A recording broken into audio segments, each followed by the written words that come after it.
Eleanor Rigby picks up the rice in the church where a wedding has been. Lives in a dream, waits at the window, wearing the face that she keeps in a jar by the door. Who is it for? All the lonely people.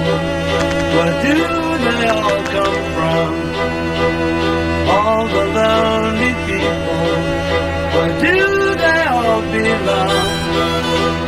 Father Mackenzie, writing the words of a sermon that no one will hear.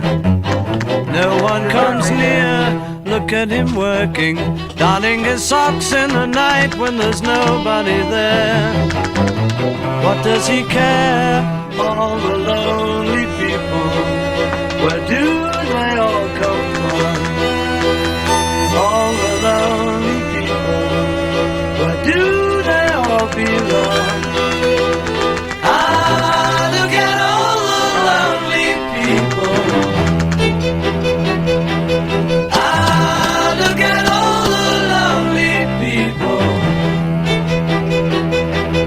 Eleanor Rigby died in the church and was buried along with her name. Nobody came, Father Mackenzie, wiping the dirt from his hands as he walks from the grave.